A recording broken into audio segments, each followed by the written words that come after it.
A página que nós vamos iniciar a nossa leitura é a página... Eita, calma aí que eu marquei, mas não lembro aqui. Agora é Lucas? É Lucas, nós vamos estudar... Não é nem um estudo, né? Porque assim, para você estudar um livro da Bíblia, a página é 81, tá? 81. Para você estudar, assim, pega esse aqui para acompanhar a leitura. Os dois. Mas para só acompanhar, a gente vai ler um bocado de coisa aqui no livro, né? É a página 81. Para estudar um livro, irmãos, qualquer livro da Bíblia, pode ser o Filemon, o menorzinho que tiver, né? Alguma epístola assim, que Judas, alguma coisa assim, por menor que seja. E a gente precisa, mesmo assim, de tempo, né? Porque não é só ler superficialmente. A gente já aprendeu em hermenêutica que a gente precisa ter, de fato, o conhecimento cultural, o conhecimento histórico, político, espiritual, religioso. Ou seja, a gente precisa ter um cenário, né, todo de informações para que a gente possa compreender melhor, mais adequadamente o texto bíblico, e aí ter mais condições de absorver a verdade da palavra de Deus. Mas, infelizmente, a nossa proposta de aula não tem como a gente, das matérias eu digo, não tem como a gente se aprofundar em cada um desses livros. A proposta não é essa. É só para a gente dar a gente chama de panorama, né? Essa vista assim, de cima mesmo, um negócio um pouco superficial, mas que pelo menos dê algumas bases, alguns pontos para que a gente prossiga. Inclusive, trouxe aqui esse livro que eu tinha falado para vocês desde a primeira aula. Eu trouxe, não foi? Esse aqui? Ou não? Não? Não, eu pensei que tinha trazido. Eu acho que eu coloquei no grupo alguma coisa assim. Isso, então olha aqui de novo, vai para o grupo, agora em movimento. E o que acontece? Esse aqui, por exemplo, irmãos, é um livro que vai estudar Lucas do capítulo 1 ao 13. E aí tem o 2 que estuda do 14 até 24, parece que tem 24, né, capítulos, até o 24. Então é um comentário. Isso aqui é uma série de comentários que comenta todos os evangelhos. Então um livro comenta Mateus, um livro comenta Marcos, 2 comentam Lucas e 2 comentam João. Então são 6 livros ao total para comentar todos os 4 evangelhos. E é muito interessante porque ele traz explicação de capítulo a capítulo, pega os trechos, né? Versículo tal, aí comenta. Aí versículo tal, aí comenta. Então ele pega blocos dos versículos, né? Blocos, melhor dizendo, dos capítulos, né? Divide alguns versículos por assunto mesmo e aí comenta aquilo. Então esse tipo de comentário, de estudo, ele é muito bom porque a gente absorve. Lógico que tem limitações quando a gente estuda só por um comentário. O ideal é que a gente tenha tantos quantos puder, né?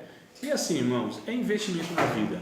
Quem considera livro como gasto financeiro não entende a proposta do estudo. O estudo a gente entende como investimento de tempo, investimento de dinheiro, investimento intelectual. Então é investimento de fato. Se a gente se propõe a fazer um curso de teologia, a gente precisa entender que tem que haver um engajamento, um esforço. Eu sei que tem muitas demandas que nós temos. Pai de família, tem que trabalhar, cuidar de casa, dos filhos, da igreja, ou seja, ministério, né? A gente tem aí nossa vida corrida, cada um tem as suas demandas. Mas a gente precisa ter esse momentinho na semana, a gente precisa ter pelo menos um planejamento. Não estou conseguindo agora, André, mas tenha em mente isso, né? Programe que um dia você vai ter esse hábito de sentar lá 1, 2 vezes na semana, pegar um livro, ler esse livro, pegar o texto bíblico, estudar o texto bíblico, porque assim, a minha esperança, olha como eu estou, minha esperança é que todo aluno, depois do curso de teologia, ele não deixe de lado a Bíblia, né? Porque infelizmente muitos fazem isso. Então, eles dizem, já fiz o curso, como se isso bastasse. Não. O estudo é para o resto da vida. Eu estudo há 20 anos, irmãos, a Bíblia. 20 anos. Cravados. Um pouquinho mais, né? Porque tem aí alguns meses a mais, 2 meses. Eu comecei a estudar a Bíblia em abril. Foi abril. Então, 20 anos e 1 mês, mais ou menos. Mas não é porque eu era professor, não é porque eu queria dar aula, não. Eu apenas entendi que a Bíblia, para mim, era fundamental para a minha vida espiritual, para a minha vida como ser humano, para a minha vida como cristão. Então, nesse entendimento, eu fui estudando a Bíblia. E, inclusive, faço até hoje isso. Estudo a Bíblia no entendimento, lógico, agora muito mais, porque eu preciso estar um pouco mais preparado para dar aula, né? Para a gente ter uma coisa a mais para passar para os alunos, mas a Bíblia, para mim como cristão, ainda é fundamental, continua sendo fundamental para eu ter essa vida adequada. E mesmo assim, nossa, irmão, como é difícil, né? Mesmo se alimentando da Bíblia, ainda eu falo, meu Deus do céu, que dificuldade de ser cristão, né? Como a gente entende que deve ser. Então eu fico imaginando como que uma pessoa consegue servir a Cristo assim, desprezando totalmente isso. Eu não estou falando de vocês, porque vocês estão aqui. Eu só estou dizendo que a gente precisa ter isso em mente, que isso é importante para a nossa vida, não é? Fala, André, você está vendendo peixe. Irmãos, não é questão de vender o peixe. A questão que é a realidade da vida espiritual. Jesus disse isso, né? Quem ama as palavras dele, ama-o também. Então, assim, procure. Isso aqui é baratinho, 20 conto, 20, 22 reais, nem lembro quanto que é. Mas um livro desse, ó, 20 reais, irmão. Sinceramente, barato, não é? Então, de repente, com 120 conto, você tem todo o comentário dos evangelhos. Olha, 120 reais, parcelado em 4 vezes. Sem juros, claro, porque não pode deixar o devorador entrar na conversa. Vamos lá, página 81. Então, nós vamos estudar o livro de Lucas. E aí, se vocês quiserem, inclusive, abrir a Bíblia, né, porque vamos, pegar aqui trechos do Evangelho de Lucas e vamos aqui ler o nosso material didático, o outro livro que vocês precisam ler. Mas isso aí já fazem, isso aí eu não vou nem comentar. Página 81.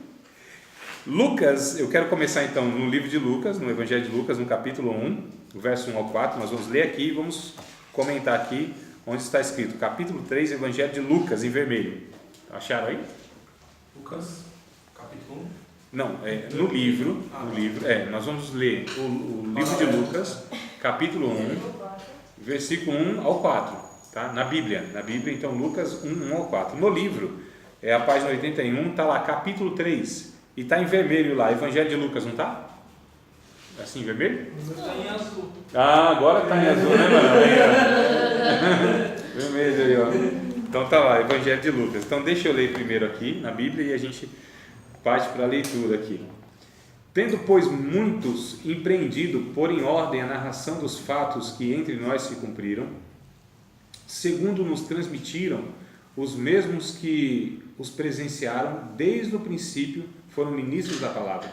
Pareceu-me também a mim conveniente descrevê-los a ti, ó excelentíssimo Teófilo, por sua ordem, havendo-me já informado minuciosamente de tudo desde o princípio, para que conheças a certeza das coisas de que já estás informado, né? De que já estás informado. Então, aqui é irmãos, a gente precisa entender, o livro, inclusive, é semelhante, nesse caso de Lucas, ele é semelhante às cartas, é endereçado a uma pessoa, tá? Mateus não, Marcos não e João não.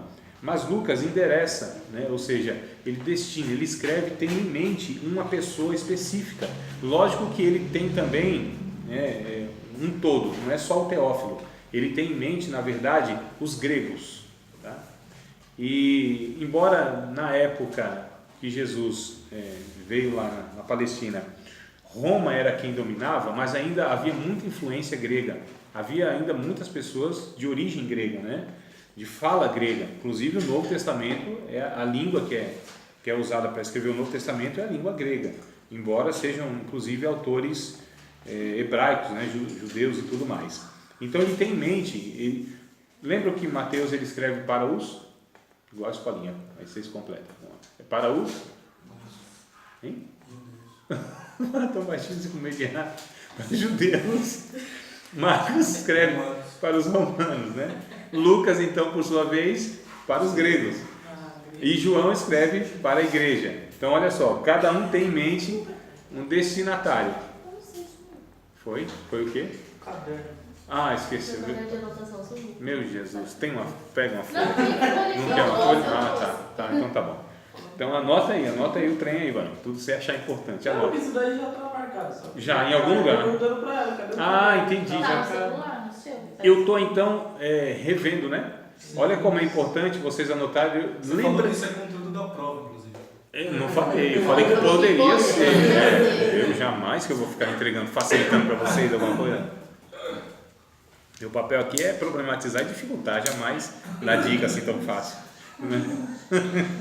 Então o que acontece, amados? Aqui está claro nesses 4 versículos que ele endereça, que ele escreve para uma pessoa específica, mas tendo em mente, mesmo porque o próprio Teófilo ele era grego, né? Então, partindo disso, nós vamos ler aqui, ó, no livro Lucas, um médico gentil. Agora a gente vai estudar sobre o autor, né? Lucas, um médico gentil, ou seja, que não era judeu. Na verdade, me parece que Lucas, o pai era grego, né? A mãe que era judia, semelhante a Tito. Tito também, a carta de Tito, ele tinha um pai judeu, oh meu Deus, não, uma mãe judia, e tanto Tito quanto Timóteo. Tinha uma mãe judia, mas o pai era grego. Tá? Então, aqui também Lucas, me parece que a sua mãe era de origem hebraica, né? Mas o pai não. Então, vamos lá. Lucas, um médico gentil, elabora a sua narrativa evangélica em torno de uma apresentação histórica e cronológica, ou seja, na ordem dos fatos, né? Os outros evangelhos não, mas Lucas sim. Cronológica da vida de Jesus. Lucas é o mais extenso, abrangente dos 4 evangelhos, apresentando Jesus Cristo como homem perfeito, que veio buscar e salvar os pecadores. Fé crescente e oposição crescente se desenvolve lado a lado. Os que creem em suas reivindicações são desafiados a assumir o preço do discipulado. Os que se opõem a ele não ficarão satisfeitos até que o Filho do Homem penda sem vida numa cruz. A ressurreição, porém, assegura que seu ministério de buscar e salvar os perdidos continue na pessoa de seus discípulos, uma vez que estejam equipados com o seu poder. Então, no Evangelho de Lucas, ele traz essas abordagens e outras mais que nós vamos ver aqui. Mas ele pretende, então, falar de Cristo. Ele faz uma pesquisa, irmãos. É o que nós vemos. Ele disse, olha, eu pus em ordem, procurei pôr em ordem a narração dos fatos que entre nós se cumpriram. Verso 1, né? E no verso 3 diz, pareceu-me também a mim conveniente descrevê-los a ti, ó Teófilo, por sua ordem, havendo-me informado minuciosamente de tudo desde o princípio.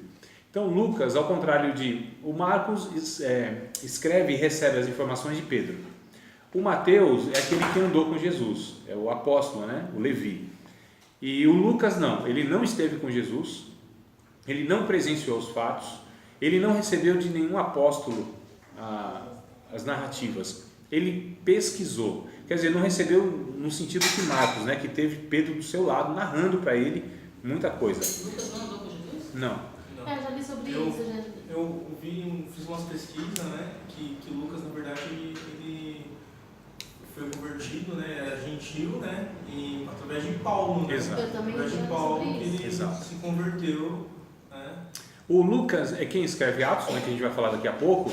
E ele escreve, inclusive eu vou pegar um versículo aqui para mostrar para vocês, entre outros que tem Atos. Ele fala na primeira pessoa, né? Ó, nós fomos aqui, nós fomos presos. Então Lucas anda com Paulo quase todo o ministério de Paulo. Era um médico particular. Paulo precisava mesmo, porque era pisa até umas horas, né? Quebrava osso, ralava tudo. Então, assim, é sério, não é brincadeira não. Mas Lucas, ele de fato se converte posterior à morte e ressurreição de Cristo e tudo mais aí. E aqui é mais ou menos também, a gente vai ver aqui a autoria e a data, em torno de 60, o ano, 60, 70, né? Mais ou menos isso aí. Ou seja, a gente está falando de 35, 40 anos depois da morte e ressurreição de Cristo, né? É o que ele vai escrever tudo isso. Então ele não andou com Jesus, ele se converte posteriormente.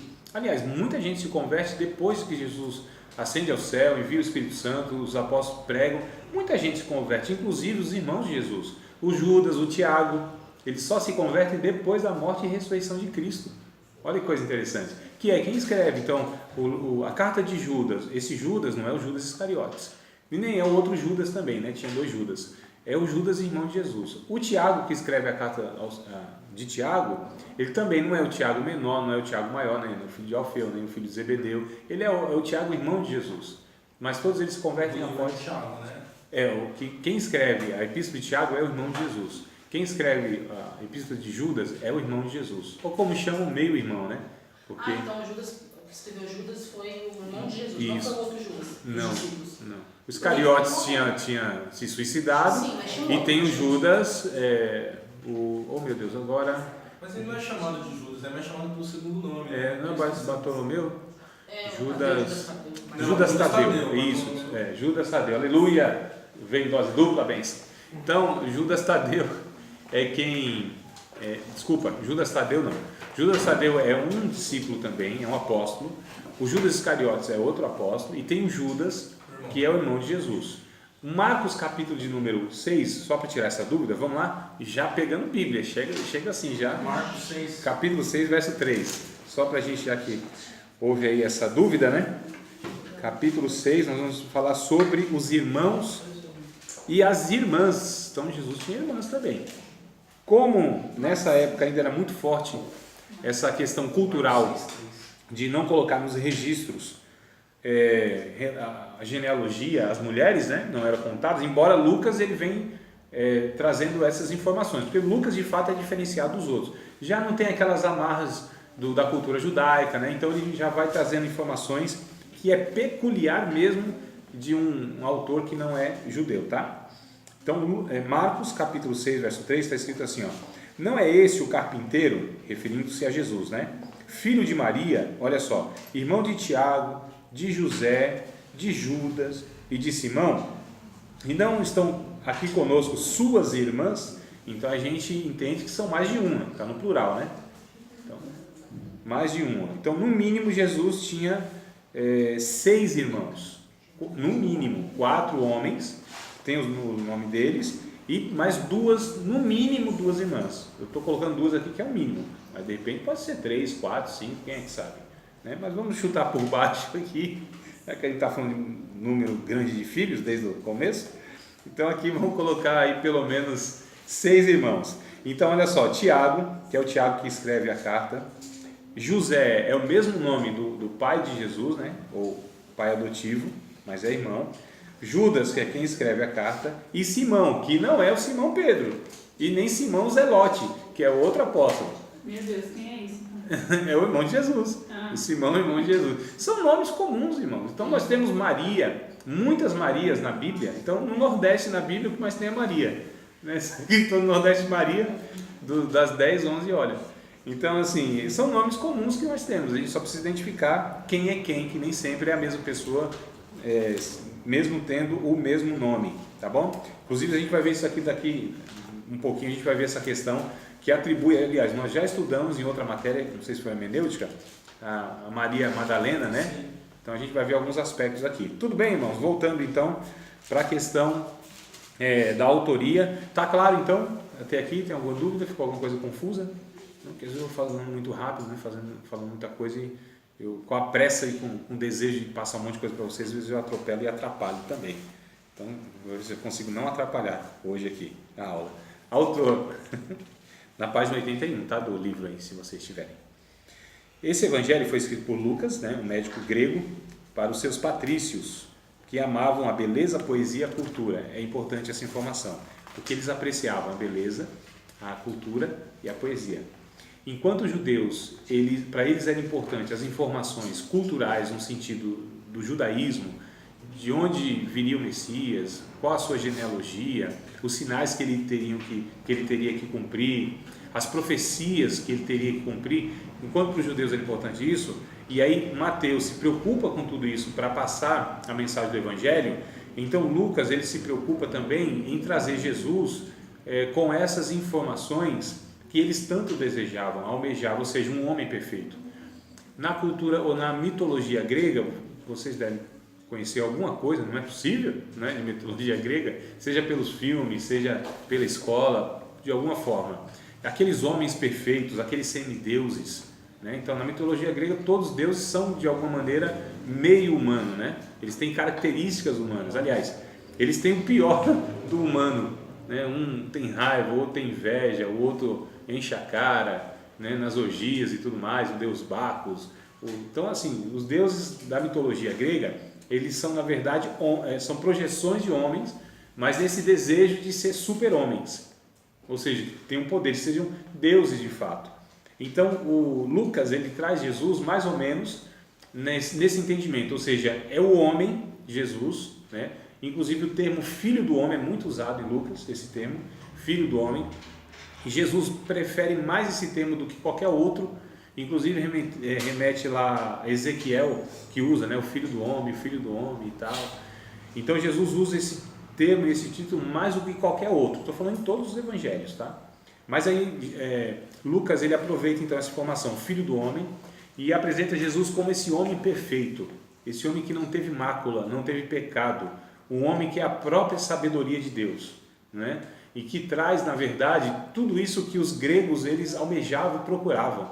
E aí Lucas apresenta, então, o que vocês procuram, está aqui, é Jesus, é o homem perfeito, é o homem que não tem mancha, é o homem cheio de virtude, é o homem que tem as palavras de sabedoria. Na Grécia a gente sabe de onde origina a filosofia, esse negócio do saber e tudo mais, né?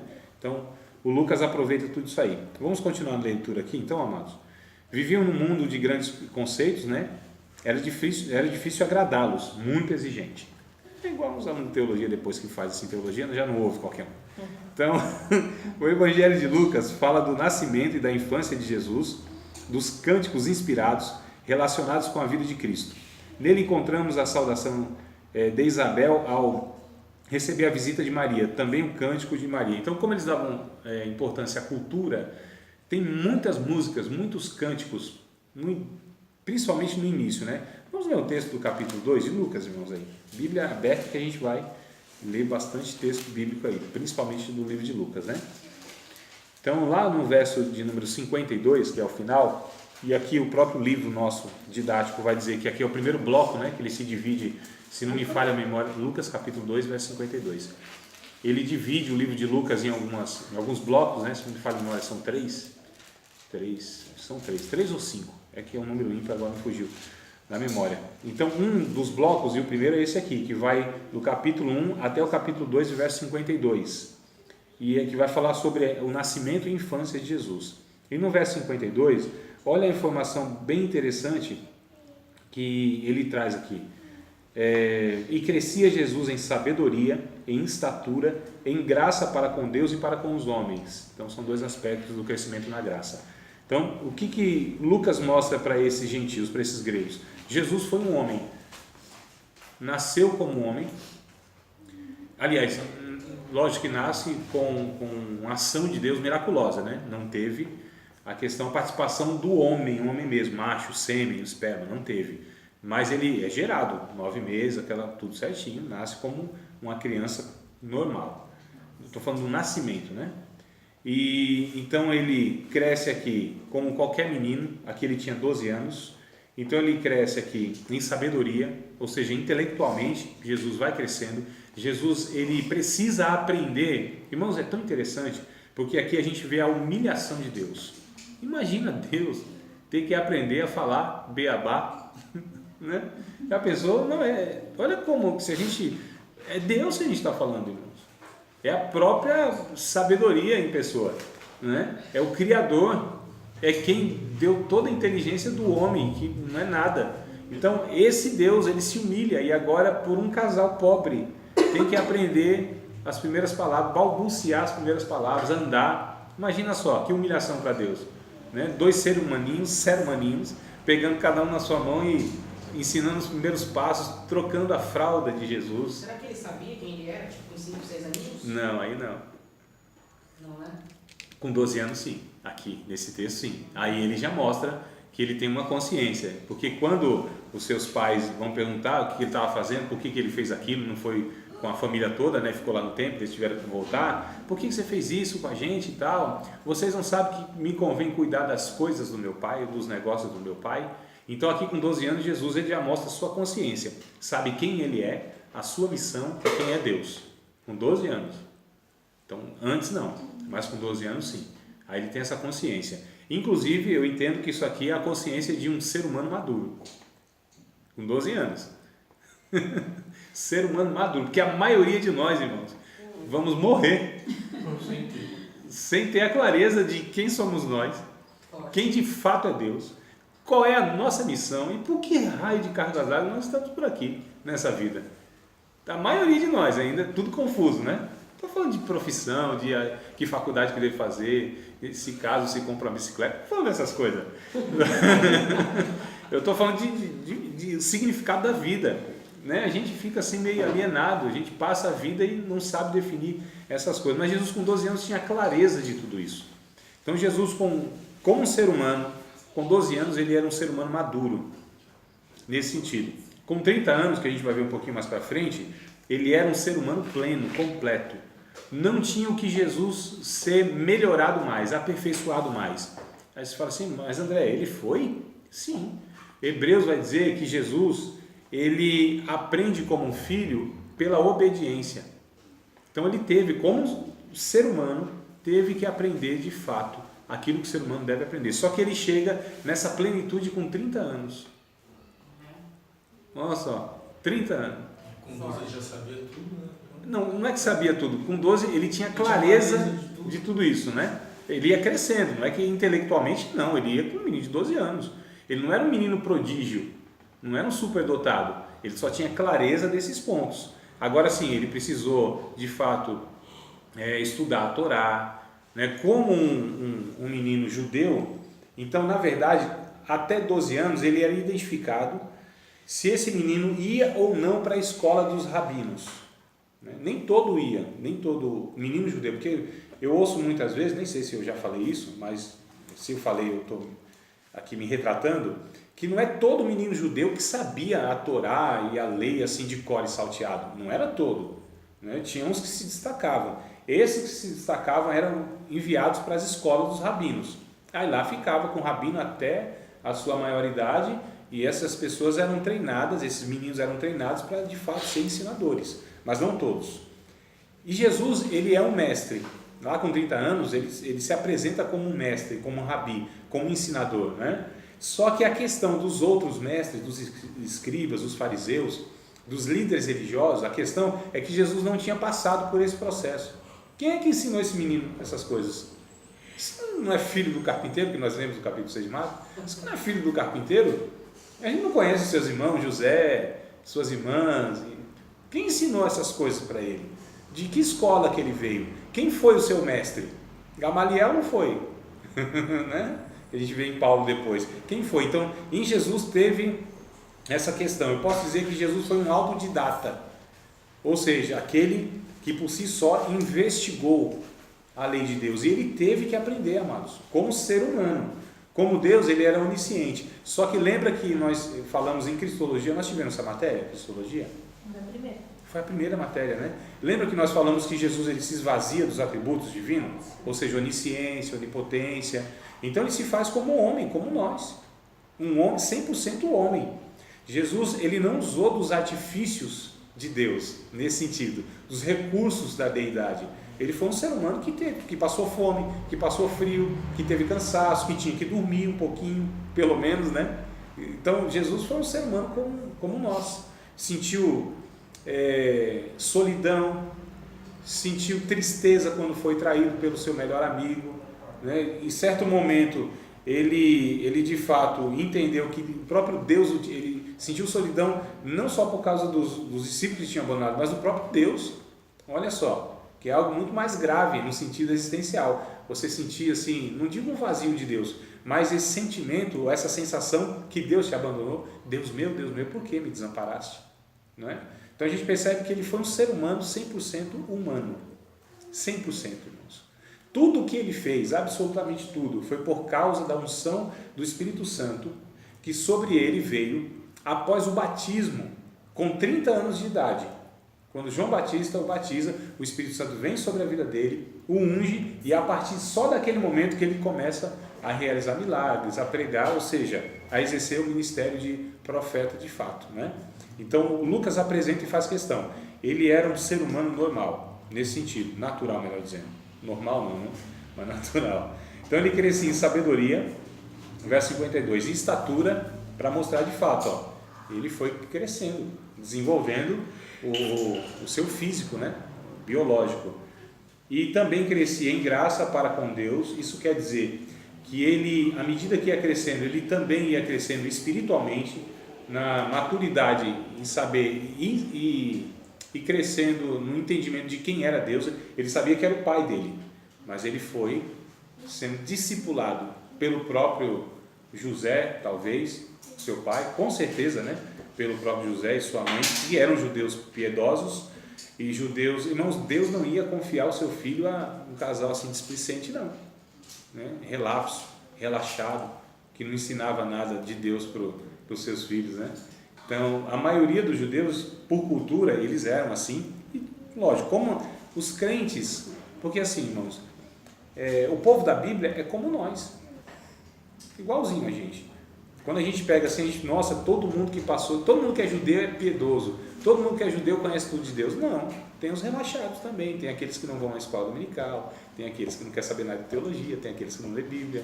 Então, tem os judeus assim também, né? Só que esse casal, eles eram piedosos, eles eram tementes a Deus. Eles, de fato, primeiro que eles entenderam qual era a missão deles, né? Eles entenderam desde o primeiro momento do anúncio do anjo que iam receber o Filho de Deus. Não era qualquer um, não era um profeta que ia nascer e tal, era o próprio Filho de Deus. Então imagina só, né? A preocupação, o cuidado, o zelo e as intervenções divinas sobre a vida deles, por meio de sonhos, de aparição de anjos e de outras maneiras mais, eles entenderam de fato que eles estavam ali abarcando nos seus braços o próprio Cristo. A Maria, quando teve a profecia e recebeu, ela disse, aliás, o profeta disse para ela que o ente que ia, aliás, o profeta não, o anjo, né? O anjo disse assim: o ente que há de nascer em você, esse será chamado o Filho do Altíssimo. Ele é santo, né? Então, para nós, essas palavras talvez assim não soe muito grave o negócio, que a gente vai acostumando, né? Santo, o Filho do Altíssimo, mas para eles era um espanto.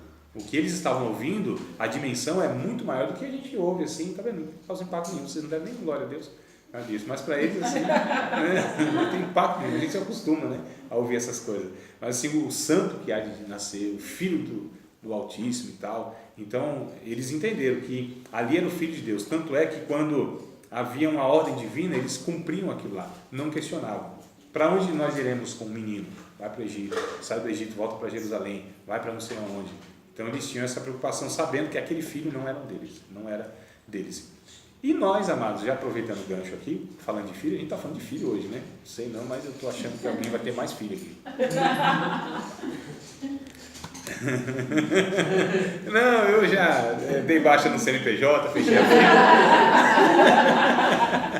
fechei a fábrica e dei baixa no CNPJ, Só o CPF que ainda não foi, graças a Deus, está lá o CPFzinho. E o que acontece? Falando então, pegando o gancho, amados, porque a gente precisa estudar a Bíblia e trazendo para a nossa realidade, aplicando, né? Senão fica um negócio meio vago, meio teórico, que não tem finalidade nenhuma prática nas relações. E aí a gente tem esses alunos que fazem teologia, mas não demonstram na prática. Minha preocupação é sempre essa. Então o que acontece? Da mesma forma que esse casal tinha Jesus como Filho de Deus e não deles, nós também temos que ter essa consciência, nós temos filhos e os que terão, ou as que terão ainda, né? Então a gente precisa ter essa noção, os filhos não são nossos, são de Deus, todos eles, sem exceção. E nós não temos direito de fazer absolutamente nada do que a gente quer com esse menino ou com essa menina. E sim, nós precisamos descobrir e ter a clareza de saber o que Deus quer com esse menino e com essa menina, porque são flechas, devem ser atiradas, não é? Qual é a direção que tem que ser atirada? A gente precisa saber, Senhor, o que o Senhor quer com esse menino aqui? Por que essa menina veio aqui na nossa família? É filha? É filho teu? Então, aonde o Senhor quer que eu direcione e lance esse menino? Né? São flechas na mão do valente. Então, é bem interessante a gente pensar nisso aí. Só fechando parênteses e voltando para cá. Senão a gente vai entrar em outras questões aqui. O próprio Zacarias rompeu o louvor, não vou ler essa parte não. O autor e o objetivo do Evangelho. Mais para baixo um pouquinho. Página 8.2, entre os 4 evangelistas, é Lucas quem mais se aproxima do conceito atual de historiador. Cuidadoso no seu trabalho, é provável que, ao começar a prepará-lo, já teve a previsão da publicação de uma obra em 2 volumes. O primeiro é o Evangelho que leva o seu nome, o segundo é Atos dos Apóstolos. Então, quando eles começam a escrever Lucas, ele já tem em mente Atos dos Apóstolos. Essas coisas já tinham acontecido, tá vendo? Como ele escreve muito lá para frente. Então a gente está falando aqui, Paulo ele vai morrer em torno de quase 70, antes da destruição de Jerusalém, que foi o ano 70. Então assim, quando ele escreve Lucas, ele já tem toda a história de Atos, que é em torno aí mesmo de 40 anos. Atos ele compreende desde o capítulo 1 até o último, né, o 28, Eita, meu Deus, me perdi agora. 28, né? É o 28. Então, ele compreende esse livro em um espaço mais ou menos de 40 anos. Então, o Lucas já tem isso em mente, porque isso já tinha acontecido. Então, quando ele escreve o primeiro, ele é um historiador mesmo. Ele é aquele cara que...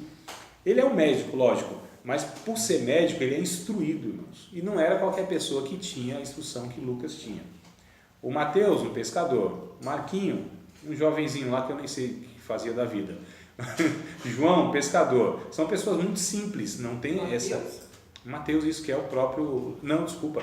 O Mateus, ele... Não era cobrador de impostos? Ele é um funcionário público, é verdade. Servidor público, prestou concurso. Mateus, Marcos e João andaram com Jesus. Sim, o Mateus é apóstolo de Jesus, chamado diretamente por Jesus.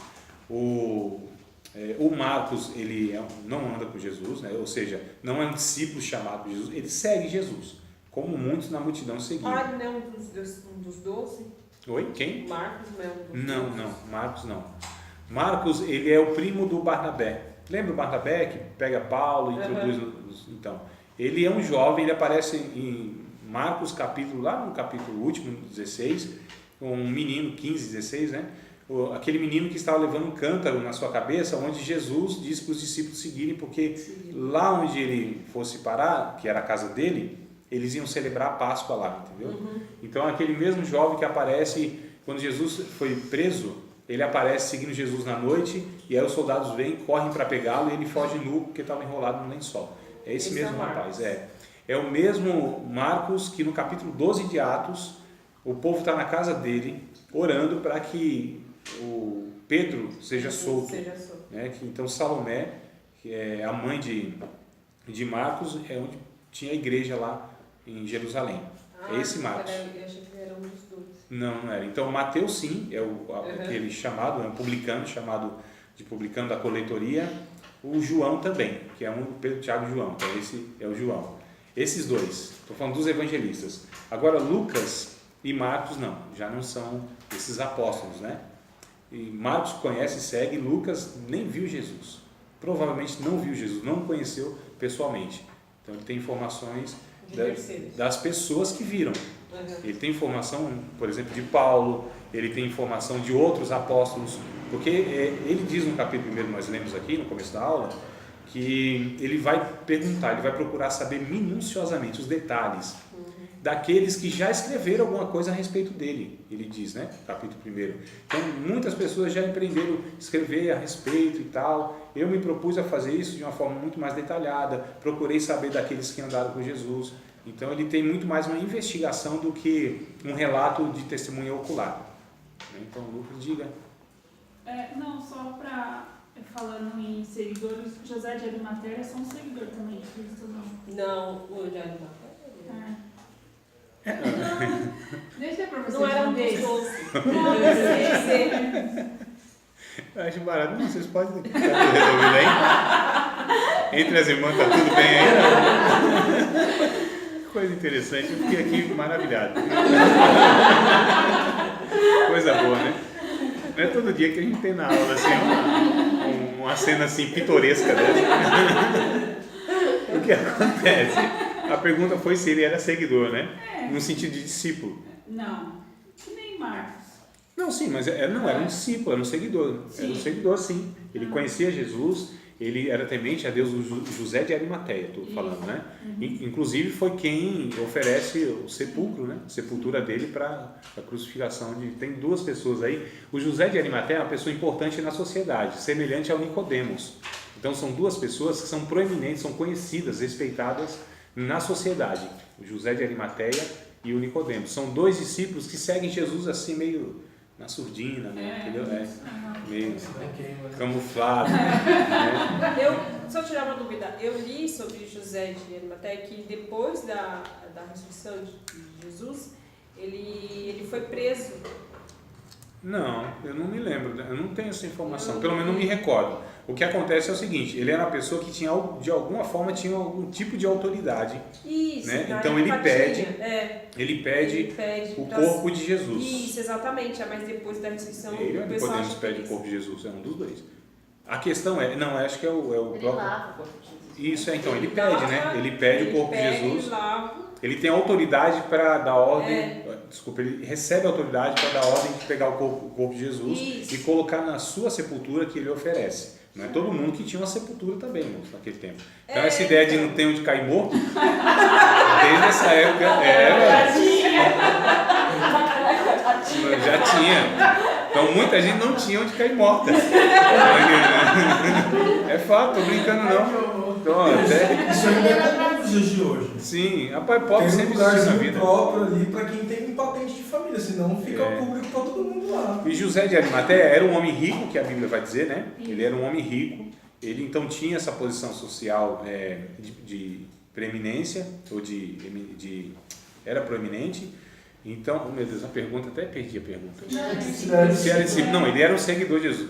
A questão que eu quero destacar é o seguinte: quando todos os seus discípulos que declaravam abertamente que eram seus discípulos, nessas horas, então quem que aparece? Justamente esses dois homens. O Nicodemos, que foi procurar Jesus à noite, né, porque não queria publicamente se expor. Então, porque ele era meu Deus, era um doutor da lei, né? Então ele tinha lá seu destaque, então ele se expôs, aceitar Jesus. Jesus estava sendo rejeitado, irmãos, por todo mundo. Uma coisa é hoje, eu falar, Jesus é meu Senhor, né? Jesus e tal, é Deus. Né? Então, no Brasil, muito fácil. Agora, naquela época, seria a mesma coisa de você falar assim, eu rejeito o imperador César, vocês líderes religiosos, pastor, presidente, está tudo errado. Né? Então, seria mais assim, né? Você imagina só.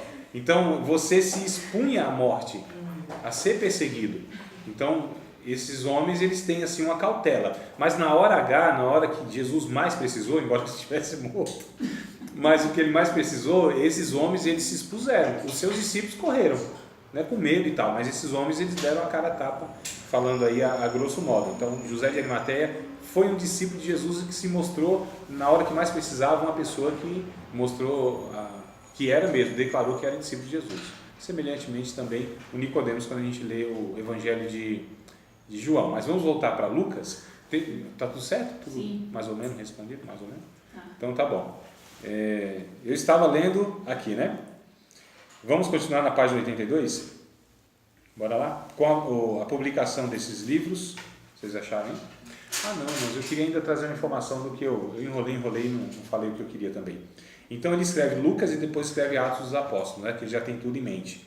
E quando ele escreve Lucas, ele endereça ao mesmo homem que ele endereça o Atos dos Apóstolos. O que a gente entende é que possivelmente esse Teófilo, ele já tinha se convertido ao ler então esse relato de Lucas a respeito de Jesus. Então ele chama de excelentíssimo Teófilo. Provavelmente também era uma pessoa muito importante, porque ele trata o tratamento, né? Ó, excelentíssimo. Estudos que ele era tipo um cara bem sucedido ali no romano, né? Pelo título, porque assim, você chama um juiz de meritíssimo, né? Excelência. Então, pelo título, você entende que tinha alguma posição muito importante na sociedade. Então ele trata assim, ó, excelentíssimo Teófilo.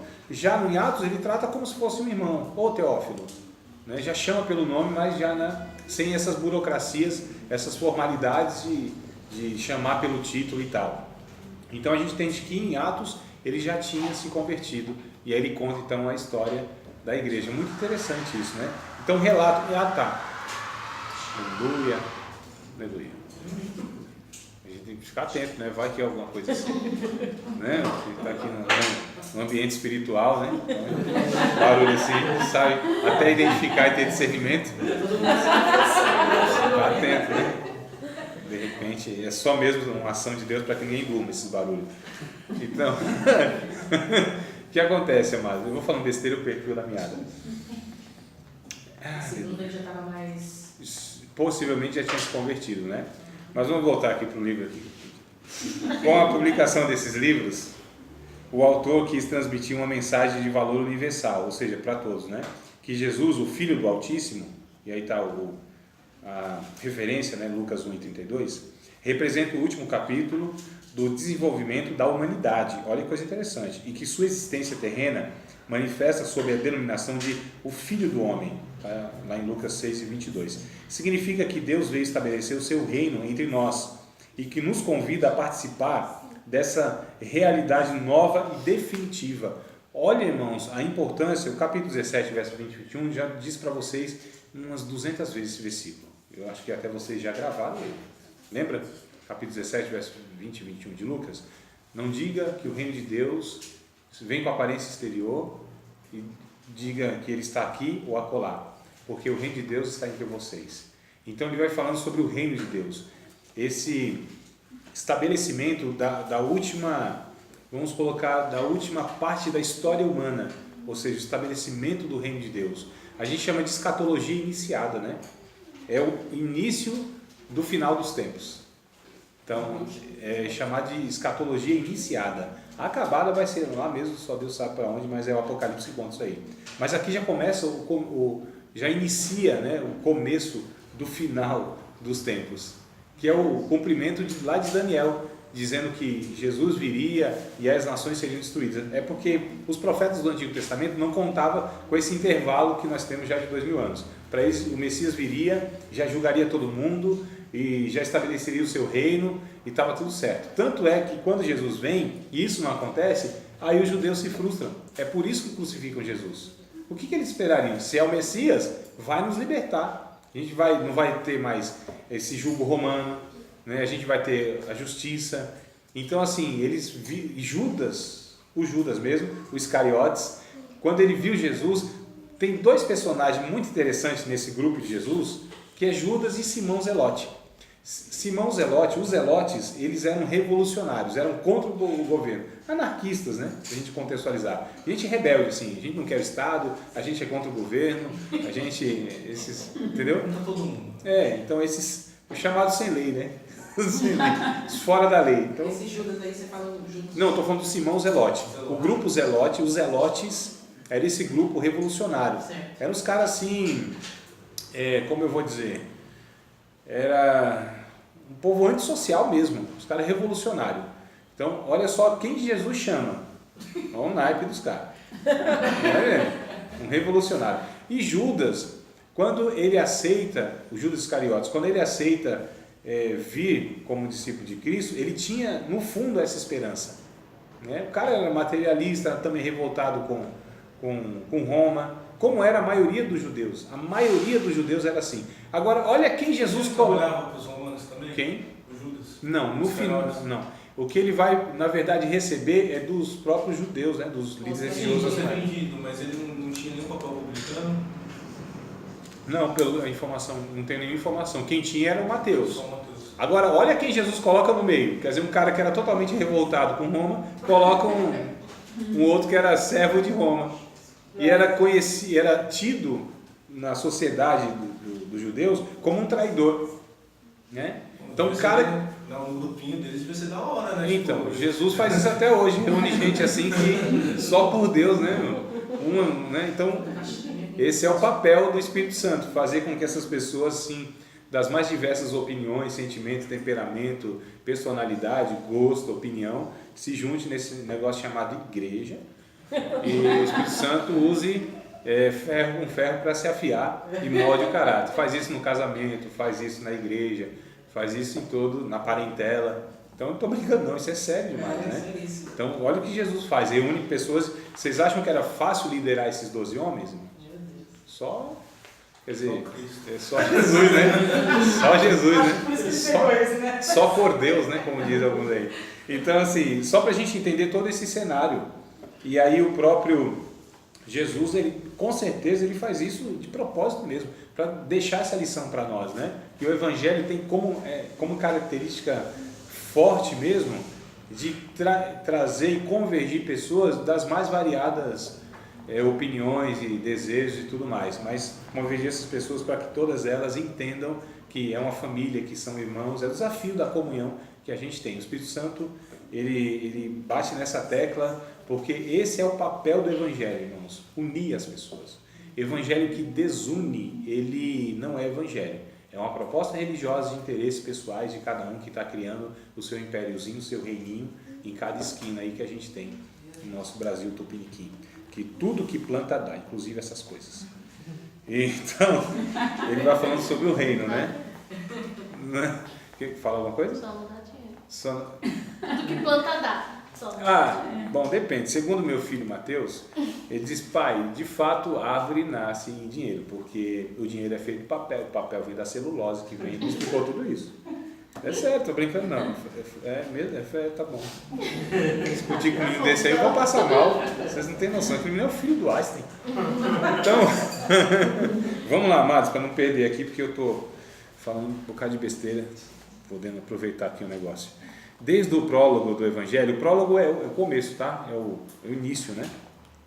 Que nós já lemos. Lucas revela uma grande preocupação de referir em detalhes uma narração coordenada, né? Ou seja, dos acontecimentos. Os outros não, os outros é meio bagunçado. Às vezes o capítulo 1 nem sempre é antes do capítulo 2. Só um exemplo, tá? Mas Lucas não, põe tudo em ordem, facilita a nossa vida. Então vamos lá. Uma narração coordenada dos fatos que entre nós se realizaram. E mesmo que ele não tinha vivido pessoalmente, inclusive já diz aí, o acontecimento de Cristo trata de proclamá-lo conforme nos transmitiram os que desde o princípio foram dele testemunhas oculares. Com esse objetivo, se havia entregue de antemão a uma acurada, detalhada investigação de tudo desde a sua origem, igualmente como faria mais tarde ao compor o livro de Atos dos Apóstolos. Também agora dedica Lucas o seu primeiro livro, que está lá em Atos 1:1, a um personagem de destaque, nós já falamos dele, que é o Teófilo, acerca de quem nós não temos aí muitas informações, apenas conhecemos por essas dedicatórias que na moldura dos seus respectivos prólogos, ou seja, do início de cada livro, corresponde às formas literárias usadas entre os escritores gregos de então. Lucas certamente preocupou-se em narrar de maneira inteligente e ordena tudo quanto sabia acerca da pessoa e do ministério de Jesus. Entretanto, não é menos certo que, em sentido estrito, nunca pretendeu escrever uma biografia, uma narrativa sobre a vida de Jesus. Não é isso. Biografia é isso, sobre a vida da pessoa. O que Lucas faz é contar a obra e ministério de Jesus. Aliás, é o que fazem todos os outros evangelistas também. Obra e ministério. O seu feito ou seus feitos e o seu ofício, a sua missão. É isso que ele pretende, tá? Não tem detalhe, irmãos, não... Tem pessoas que eu vejo querendo saber cada detalhe da vida de Jesus, importa muito, Se era alto, se era magro, se era gordo, se era magro, se era narigudo, se tinha pé grande, se era preto, se era branco, se era amarelo. Essas coisas a Bíblia não faz questão. Então são coisas assim que... Aliás, a Bíblia ela não responde um monte de perguntas que a gente faz. Ontem mesmo um aluno perguntou alguma coisa para mim e o que a Bíblia diz? Eu falei, nada. Sobre isso, nada. Porque é uma pergunta tua. Ou seja, é uma pergunta dele, mas que a Bíblia não pretende responder. Então a gente precisa entender até isso para estudar a Bíblia de uma forma correta. Falando aí sobre Jesus, eu lembrei que eu estava lendo esses dias atrás que Jesus ele tinha a aparência física parecida com Judas Tadeu. Já ouviu falar sobre isso? Nunca. Eu vi isso esses dias. Até comentei com você. Para saber, assim, esteticamente, mais ou menos, como era Judas, ou como era Jesus, Judas não, como era Jesus, é como um judeu da Palestina hoje, não tem muita diferença. São iguais? Bem parecido, não mudou, esteticamente eles não mudaram. É o povo é o mesmo ainda, Então, uma pele mais ou menos, o que eu estou procurando aqui, não, mais escuro que a Ademir, a Alda, mais claro que vocês. Então, não tem ninguém aqui. Talvez, mais ou menos, mais ou menos assim, não era branco, mas não era negro. Então, a gente chama de moreno hoje. E o que acontece? Então, baixo também, não muito alto. Com certeza tinha um nariz grande, narigudo, cabelos longos, fato, que tinha, era um judeu. Então, assim, essas características mais ou menos, mas sem nenhuma novidade. Olha que coisa interessante, porque alguns pensam, nossa, Jesus era todo diferentão, não era não. Para aprender Jesus, o Judas teve que dar um sinal, porque ele é muito parecido com os demais discípulos, os outros. Não tinha muita diferença. Aquele a quem eu beijar é esse, vocês vão e prende. Senão ele fala, é aquele fulano assim. Não, ele era muito parecido com os demais. Então teve que ter alguma coisa para identificar Jesus. Não era assim nada extraordinário, não. Então era um judeu, e como qualquer outro judeu, aí no sentido da aparência, Professor, mas Jesus já não era bem conhecido e eles já estavam investigando? Já não estavam gostando do que que Jesus fazia, então eles já não tinham percepção de quem era Jesus, precisava... Os soldados foram prender à noite, a gente tem que ter isso em mente, eles foram prender no escuro, porque assim, a noite daquele tempo não era a noite hoje, né? Não tinha essa iluminação. Então cada um, tanto é que a Bíblia diz que cada um tinha lá suas tochas e tudo mais. Então assim, era... Estavam montando um monte também, né? Oi? Eles também estavam montando um monte, né? É um lugar escuro. Então, estavam montando um monte, um É. lugar, né, meio que aberto, assim. Não, todo lugar era aberto e era escuro lá à noite. Então, não tinha, aquele tempo, de fato era, não tinha luz elétrica, irmãos. Não, você imagina o breu. Eu não sei se vocês já andaram no bairro onde não tem, aliás, já faltou luz, né? Onde a gente mora, com certeza. Então era aquilo lá, então cada um lá com a sua lamparina. Lembra da parábola das virgens e tal, que as virgens que não tinham, que acabou o azeite e não tinham lá, foi jogado nas trevas exteriores? Então as trevas exteriores era fora da casa, que estava tudo um breu lá. A gente falou, não foi jogado no inferno? Não, as trevas exteriores era fora, era nas ruas, que era escuro mesmo, né? Então só para a gente entender, assim, ele era conhecido no sentido de ser mesmo conhecido da multidão, mas era uma pessoa comum. Então naquela circunstância, se não fosse identificado, ninguém saberia de fato quem era Jesus, mesmo porque era parecido com muitas pessoas, com a maioria dos que estavam lá. Tudo bem? Bora aqui para frente. A data, embora a gente falou, mas eu quero ler aqui, porque tem uma informação na leitura. Então, data 3.3. Eruditos que admitem que Lucas usou o Evangelho de Marcos como fonte para escrever o seu próprio relato. Então, Marcos provavelmente é o primeiro evangelho a ser escrito. Lembra que eu falei na aula passada, eu acho, né? Primeiro. Então, Lucas e Mateus, eles bebem. Eles pegam na fonte de Marcos para escrever um bocado de coisa, tá? Então, Marcos é o primeiro e os dois. João não, mas o Mateus e o Lucas sim. Datam Lucas por volta do ano 70, mas é um pouquinho antes. Outros, entretanto, salientam que Lucas o escreveu antes de Atos, que ele escreveu durante o primeiro encarceramento de Paulo pelos romanos, cerca do ano 63, ó. Veja bem.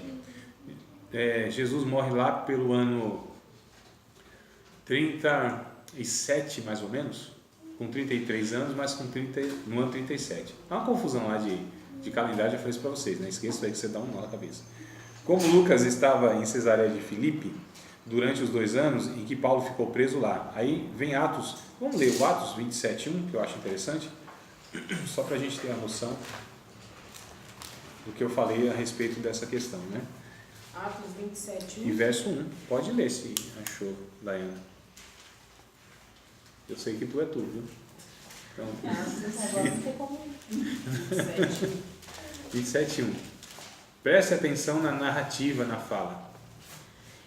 E como se determinou que havíamos de navegar para a Itália, entregaram Paulo e alguns outros presos, e um centurião, por nome Júlio, da corte Augusta. Isso, é só um mesmo.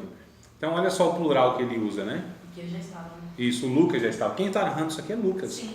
E ele está preso, inclusive, com Paulo. Ele acompanha Paulo em todas as viagens, né? Não sei se como preso, mas acompanha. Mas Paulo está preso. Então, ele acompanha Paulo aí. Mas é interessante aqui o plural que ele usa em várias passagens em Atos. Não é só aqui não. Várias outras passagens.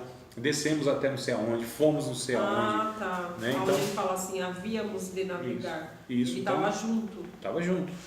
Ele usa o plural e estava junto, né? Então Lucas é quem acompanha aí Paulo em várias viagens, inclusive nas prisões. Então ele teria uma grande oportunidade durante aquele tempo para conduzir investigações que ele menciona lá no capítulo 1, verso 1 e 4. Então, se ele está com Paulo, também ele pergunta uma série de coisas, né? Bora lá. Cadê onde eu parei? Tá. Se for esse o caso, então o Evangelho de Lucas pode ser datado por volta do ano 59, 60 talvez, no máximo 75, mas é antes disso, tá? 65 mais ou menos aí. Características teológicas e literárias, não vou ler, eu quero ler lá no finalzinho da página 83, lá no finalzinho. Quer dizer, não é o finalzinho não, é o segundo parágrafo. Eu ia falar estrofe, mas não é música, é parágrafo, né? A terceira seção do Evangelho, vocês acharam aí? A coluna direita. Então, primeira, segunda, terceiro parágrafo. Todos aí acharam a terceira seção do Evangelho? Sim ou não? Então, que bom. A terceira seção do Evangelho compreende o ministério público de Jesus na Galileia, onde ensinou, pregou, reuniu seus discípulos, curou a enfermos e possessos, fez milagres e anunciou que haveria de sofrer, morrer e ressuscitar. Há aqui textos muito importantes. A parábola do semeador, embora esteja isso em Mateus, né? Mas tem alguns detalhes. A ressurreição da filha de Jairo, a confissão de Pedro, a transfiguração do Senhor. Também temos aqui relatos que Mateus e Marcos, né, incluem, como a ressurreição da filha da viúva de Naim, a visita do Senhor à casa de Simão, o fariseu, e eu quero destacar isso, por quê? Porque essa passagem aqui do capítulo 7 não é a mesma do capítulo 11 de João, por exemplo, onde uma mulher unge os pés de Jesus, chora, né? Não, unge a cabeça de Jesus, aí chora lá aos pés de Jesus, enxuga com os cabelos, não teve essa cena? Não é a mesma, não é a mesma pessoa, tá? E a gente vai ler aqui mais para frente, eu vou falar e mostrar aqui que não é a mesma pessoa. Agora, interessante, irmãos, como é o evangelho mais completo do que todos os outros, mais extenso, existe, se não me falha a memória, 13 parábolas que não contém nem Marcos nem em Mateus. Então, se procurar em Marcos não tem, se procurar em Mateus não tem, só em Lucas tem. Parábola do bom samaritano, por exemplo, do mordomo lá, né? Do mordomo infiel. Então, tem várias parábolas que não contém nos outros. Então, é mais completo.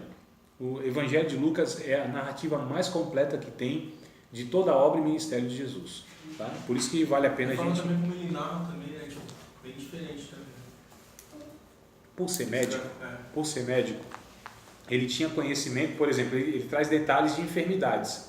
Ele descreve, né, a mulher que tinha um fluxo de sangue, havia tantos anos, a mulher que era encurvada. Embora ele seja médico, ele reconhece que algumas enfermidades são ações satânicas e não é, de fato, uma enfermidade assim decorrente da biologia, patologia mesmo, né? Enfermidade, questão patológica mesmo. Ele reconhece que são ações demoníacas, mas ele descreve como nenhum outro as enfermidades, as características. Tem lá um homem ou um menino hidrópico, que ele fala, né? Tá lá, a palavra é essa mesmo. Quer dizer, um menino que retia líquido, e ele era inchado, até os fariseus pegaram, expuseram esse menino só para pegar Jesus. Quer dizer, os caras eram assim, desumanos mesmo, insensível, né? Quando a gente estuda e vê o que é essa doença, a pessoa fica desfigurada. Então, assim, pegaram e expuseram esse menino, não queriam nem saber. Como os religiosos não queriam saber de ninguém mesmo.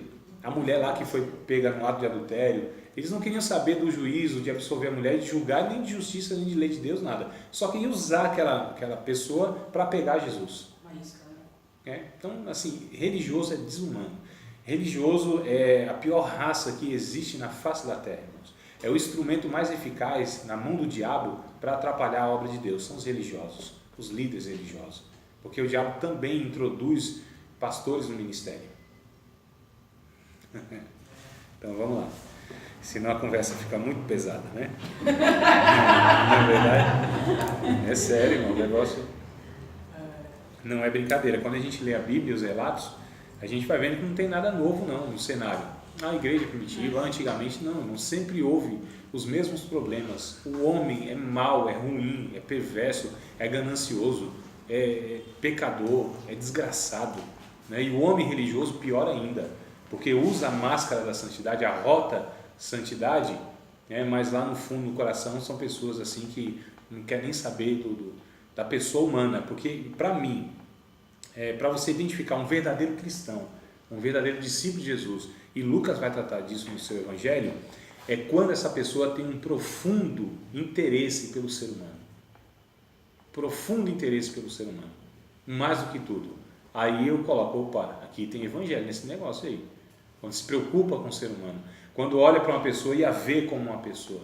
E não faz distinção de classe, de cor, de interesse nem nada. Mas se interessa pelo ser humano a ponto de se arriscar por esse ser humano. Isso é amor. O resto é conversa fiada. O resto é interesses pessoais, hipócritas, que a gente sabe bem reproduzir isso. Agora, assim, de fato, um pastor de verdade, um discípulo de Jesus de verdade, um cristão de verdade, ele sempre vai ter na sua vida como mais importante o outro, a pessoa humana, em detrimento dele mesmo. Isso a gente chama de amor sacrificial, que é o amor que Cristo teve na cruz do Calvário por nós, se ofereceu por nós, né? Independente da resposta, independente... O interesse de Jesus, qual foi o interesse de Jesus? Ter um reino, irmão? Lógico que não, ele já era rei. Ser reconhecido, ele não tinha necessidade nenhuma de ser reconhecido como Salvador. Ele veio, capítulo 19 de Lucas está escrito, ele veio para buscar e salvar aquele que se havia perdido. Então Jesus não precisava de absolutamente nada, tudo o que fez, fez por amor, fez pelo ser humano, para resgatar esses seres asquerosos que nós nos tornamos por causa do pecado, né? Então, característica maior de um homem e de uma mulher de Deus é amor pelo próximo. O resto é religiosidade, a gente disfarça bem e a gente chama de espiritualidade, mas o que a Bíblia chama de espiritualidade não são essas coisas. O que a Bíblia chama de espiritualidade, que Lucas vai destacar no seu evangelho, é que Jesus é esse ser humano perfeito, e por ser um ser humano perfeito, se sacrifica pelos outros, que são imperfeitos. Ó, que notícia boa que a gente tem. Se o perfeito se sacrificou pelos imperfeitos, o que resta aos imperfeitos como nós? Se sacrificar pelos outros iguais, né? Ele era superior, nós não somos, e ele sacrificou. Nós somos iguais, nós pertencemos à mesma ordem. Eu até fiquei com vontade agora de falar, fala para o seu irmão do lado que você é ordinário. Pertence à mesma ordem. Na igreja ninguém manda falar isso, né? Então, queria um dia ver esse negócio desse aí. Ia sair pancadaria. Na quarta sessão, vocês estão acompanhando aí? Eu sei que está meio assim, querendo dar só, mas vamos acompanhar aqui. Na quarta sessão, agrupam-se numerosas passagens exclusivas deste terceiro evangelho. Entre outras, uma série de parábolas muito conhecidas, o bom samaritano, a figueira estéril, a grande ceia, o filho pródigo, o rico e Lázaro, a viúva e o juiz iníquo, o fariseu publicano, as 10 minas. Ou seja, essas parábolas só contém em Lucas, não há em nenhum outro, tá bom? Então, deixa eu ver o que eu ia falar. Eu quero pular para a página 86. Não vai dar tempo não. Página 86, que eu tenho 6 minutos e 30 segundos. 29, 28, 7. A mulher pecadora. Lembra que eu falei o capítulo 7? Dá um salto aqui, mas é o capítulo 7 do capítulo 7. A mulher pecadora, capítulo 7, verso 36 ao 50. Não há a menor base para se identificar essa mulher como Maria Madalena ou como Maria de Betânia, que é lá do capítulo 11 e 12, né? de João. Esta unção não foi a mesma que houve em Betânia. Essa mulher é muito conhecida na cidade por sua má reputação, no verso 37, era provavelmente uma das meretrizes que se converteram fosse por João Batista. Então, do capítulo 7, vamos abrir a Bíblia aqui, né, para ter a noção do que eu estou falando, né? Então, no capítulo 7 de Lucas,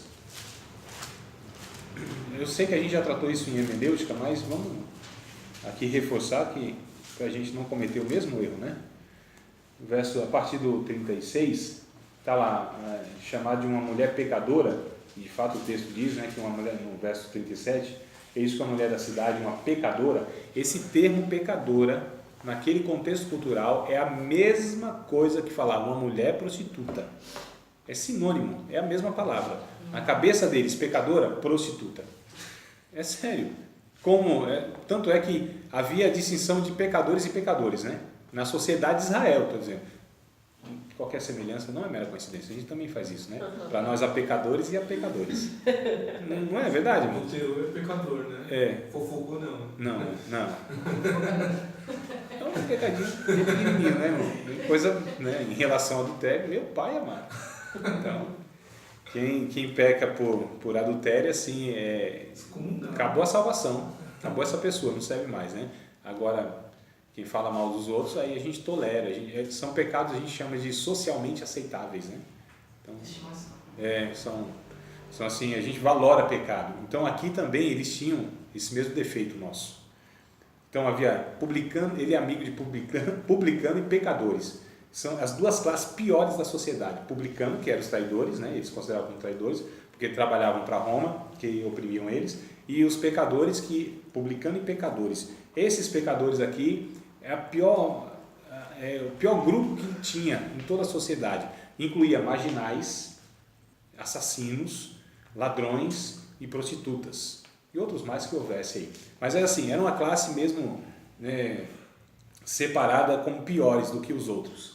Então aqui essa mulher pecadora era uma prostituta. Essa mulher que se aproximou de Jesus era uma prostituta, porém arrependida porque tinha ouvido a respeito de Jesus. Tanto é que foi lá com gratidão, reconhecendo seus muitos pecados, ter esse ato de adoração.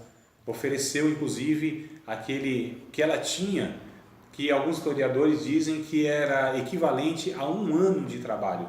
Tanto é que o Judas, ele até fala, o negócio é precioso aí, né? Então Judas estava de olho no, entendeu? No cascalho e tal. É o que ele gostava, né? Também qualquer semelhança com alguns que se diz discípulos de Jesus não é mera coincidência. Então, uma pecadora, essa mulher não é a mesma Maria Madalena, que não era prostituta, irmãos. Tem outra questão que a gente também peca, né? Colocando, essa mulher já tinha uma tribulação, que era 7 demônios. Ainda colocar mais um pecado na vida dela é meio injusto, não é não? Já pensou? Maria Madalena, que eu acredito que esteja no céu, ouvindo alguns pregadores falando, não, vocês estão me difamando aí, vou processar vocês aqui. E dá um dinheiro bom de difamação. Calúnia. Então, essa mulher aqui, essa do capítulo 7, inclusive Jesus conta uma parábola aqui. Isso aqui é o final do segundo ano, entre o final e o primeiro, o final do segundo e o início do terceiro e último ano do ministério de Jesus. Aqui ele é a única parábola que ele conta antes desse período, porque ele só vai contar lá as parábolas lá no finalzinho do seu ministério, né? Tem lá um motivo que eu já falei para vocês, não sei se vocês lembram, mas peço lá nos quase 700 vídeos que tem no canal. Estou brincando. Para dispersar a multidão, como ensinar a parábola. Rapaz, eu queria ter um aluno assim. Mas o que? Tem mais um ponto aí. Estou exigindo mais, né? Porque eu preciso forçar. Não abuse também, né? Porque o povo só seguia ele, aí ele começou a falar parábolas, e para as pessoas se interessarem, agora eu falo para vocês. Tá, então ele queria afastar os curiosos, peneirar, né? Porque ele não queria aquela multidão seguindo ele de qualquer jeito, os compromissados, curiosos. Ele queria de fato saber quem queria entender quem ele era. As parábolas têm também esse propósito aí, é muito interessante. Irmãos, não tem jeito, o Evangelho de Jesus Cristo é para gente séria, é para gente se demora aos pés de Cristo. Né? Entender o Evangelho, já falei outras vezes para vocês, mas vou repetir de novo. O Evangelho genuíno, e a comunhão com Deus verdadeira, e a transformação que só o Evangelho pode trazer na nossa vida, são para poucos, porque são poucos aqueles que querem pagar o preço do discipulado. A salvação é gratuita, o discipulado tem um preço, e é o preço da renúncia, da dedicação, da demora aos pés de Cristo, seja por meio da oração, seja por meio do estudo bíblico, seja por meio da convivência de comunhão com os irmãos, né? Então a gente precisa prestar atenção nisso aí, que o que tem de gente, multidão seguindo Jesus, não é fácil, mas multidão é uma coisa, discípulo é outra. Então a multidão aperta Jesus, mas aquele que se aproxima com Jesus com a reta intenção, aí esse tem de Jesus a sua virtude, das mais variadas formas, né? Então, bora lá, aqui continuando. Fosse por Jesus, então João Batista fosse por Jesus, e agora, profundamente envergonhada, arrependida e humilhada, vinha protestar francamente sua gratidão a Jesus. Foi na casa de um fariseu, né? Um líder religioso. Um banquete no Oriente era mais ou menos aberto ao público. Jesus, meio reclinado num divã, seu rosto voltado para a mesa, seus joelhos dobrados, foi acessível a mulher aproximar-se, chorando, beijando-lhe os pés e banhando-os com o rico perfume e enxugando com seus cabelos, as lágrimas caíam caíam-nos. Os respeitáveis que somos, ela fez que nos envergonhemos, assim inclinada, em inteira humildade e adoração reconhecida aos pés do Senhor. Jesus tinha maneiras muito delicadas com mulheres que havia errado. Olha que coisa interessante. Jesus tratava essas mulheres com muita sensibilidade e carinho. Todavia, ninguém lhe atribuiu motivos duvidosos. Jesus era um homem que se aproximava das mulheres com uma intenção genuína. Irmãos. Nunca nenhum discípulo falou, rapaz, Jesus está paquerando ali. Olha que coisa interessante, não é? A gente sabe, amados, que infelizmente há uma dificuldade muito grande para alguns homens se aproximar de uma mulher e não ser tentado na questão sexual. Jesus nunca teve essa tentação. Se teve essa tentação, nunca cedeu. Se teve, que eu também não sei de tudo, né? Não sei, a Bíblia diz que ele foi tentado em tudo. A questão é que as mulheres, as pessoas que ele se aproximavam, principalmente as mulheres, em especial as mulheres e as crianças, e o Evangelho de Lucas frisa isso, principalmente as mulheres e as crianças, elas eram tratadas por Jesus com todo carinho, com todo respeito, que eram justamente as duas, tanto mulheres como crianças, eram as duas classes de pessoa que na sociedade era desprezado. Quem valia? O homem. Qualquer semelhança também é mera coincidência no nosso tempo. Na sociedade machista, que despreza a mulher, que despreza a criança. Olha, irmãos, não tem nada novo. Eu posso ler, expor para vocês, estudar a Bíblia toda. É a mesma coisa dos dias de hoje. A mesma coisa. Se Jesus viesse hoje, o que vocês acham que eu ia fazer com ele? Dar um microfone para pregar na festividade? Acho que não. Jesus possivelmente não seria membro das nossas igrejas. Ia ter uma dificuldade enorme. Até para ser aceito, inclusive. Estou falando nem que ele não queria. É que não ia ser aceito pelos critérios que colocam para ser membro de uma igreja evangélica. Possivelmente Jesus não se enquadraria nisso. Não teria o microfone na mão nas festividades. Pode ter certeza que ia ser assim, uma dificuldade muito grande ver Jesus assim nos outdoors, nas faixas e nos banners eletrônicos no Facebook, anunciando que o pregador ia pregar na festividade, Jesus lá estampado lá. Então, não ia ter. Não ia não. Jesus dificilmente ia estar assim, né? Aquelas pataquadas todas, né? Essas palhaçadas Jesus jamais ia fazer. Vocês veem, né? Quando vocês veem, o Espírito Santo deve estar chorando. É sério. Então, assim, só para a gente entender. Então, Jesus, ele tinha essa proximidade. Os discípulos, lá em João capítulo 4, não perguntaram nada para Jesus. Né? Conversando com a mulher, ficaram meio assim, ressabiado, mas ninguém ousou. Falou, oh, Jesus, como o senhor está falando com uma mulher? E ainda samaritana piorou. Então, Jesus vem quebrando todos esses paradigmas. Né? E muito interessante que o Evangelho de Lucas mostra isso muito claramente. Jesus vem quebrando todos esses paradigmas. Jesus, ele é um homem diferenciado, fora da curva. Jesus é totalmente diferente de qualquer ser humano que já pisou nessa terra. E aí esses gregos que buscavam esse homem perfeito, Lucas fala, é Jesus. É Jesus esse homem perfeito. Sabedoria de Deus, o homem puro, sem pecado, que se aproxima das pessoas com compaixão.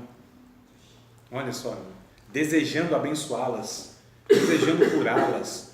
E aí tem as ações também miraculosas aqui. Vamos aqui lendo mais um pouquinho de Maria Madalena. Irmãos, eu estou empolgado hoje aqui. Eu vou ler mais um negócio aqui. Era para ter acabado já, mas eu estou empolgado aqui. Não sei vocês, acho que vocês não estão mesmo, mas eu estou. Né? Mas bora lá, me ajuda aí, me aguenta um pouquinho mais. 5 minutos? Quem me dá mais 5 minutos? Levante a mão, por favor. Mais 5 minutos. 5, 10, 15, 20. 5 de cada, né? Então vamos lá. E a estratégia? Maria Madalena era a mais proeminente daquelas mulheres, líder notável entre elas. É mencionada mais do que outra qualquer e comumente em primeiro lugar. Foi a que primeiro Jesus apareceu depois da ressurreição. Olha que coisa interessante. O fato de ser nomeada entre as que prestavam assistência com seus bens, já no capítulo 8 de Lucas, né? É o seguinte que nós lemos aqui. No verso 3 no caso, capítulo 8, verso 3. Sugere que era mulher de algumas posses. O ter sido curada de 7 demônios, no verso 2 que diz, do capítulo 8, não quer dizer que fosse depravada. Os demônios causavam doenças e mazelas de várias espécies. Mas em parte alguma isso se relaciona com a imoralidade humana. Inquestionavelmente era uma mulher de caráter, olha só que coisa inatacável. Ela não foi pecadora do capítulo precedente. Então essa mulher do capítulo 7 não é a mesma Maria Madalena do capítulo 8. No capítulo 8, inclusive, aparecem outras mulheres, né? Vamos ler lá para a gente entender aqui, capítulo 8, verso 1 ao 3, ó. De Lucas. Isso, capítulo 8, versículo 1 ao 3. Eu pensei que vocês estavam todos aí no capítulo 7, aberto. Então, 8, 1 ao 3, ó. E aconteceu depois disso. Ou seja, depois do fato da mulher lá. Tem um jeito para Jesus, aquela coisa toda. A pecadora, a prostituta. A mulher de vida fácil. Eu acho que não é fácil coisa nenhuma, mas é o que falam aí, né? Deve ser um negócio dificílimo, né? Esse negócio. Aconteceu depois disso, que andava de cidade em cidade e de aldeia em aldeia, pregando e anunciando o evangelho do reino de Deus. E os 12 iam com ele. e também algumas mulheres, olha só, acompanhavam Jesus, que haviam sido curadas de espíritos malignos e de enfermidades. Maria Madalena, Maria chamada Madalena, da qual saíam 7 demônios, e Joana, mulher de Cusa, que é procurador de Herodes, e Susana, e muitas outras que o serviam com suas fazendas, ou seja, com dinheiro, com seus bens. Olha que coisa interessante. Então havia outras mulheres seguindo Jesus. E não é, essa do capítulo 7 não é a Maria Madalena. Maria Madalena não é prostituta. Não há relato histórico. E isso aconteceu porque um tal de um papa lá, tribuloso, estava pregando capítulo a capítulo, né, do livro de Lucas, expondo. E aí ele pregou no capítulo 7, então identificou ela uma pecadora e como muitos pregadores, assim, deduziu que era Maria Madalena, porque no capítulo 8 vinha falando de Maria Madalena, porque saiu 7 demônios. E ele atribuiu que os demônios faziam com que ela se prostituísse. Olha a viagem na maionese que vai causar. A gente está falando do ano 500 mais ou menos, 1500 anos, isso até hoje perdura.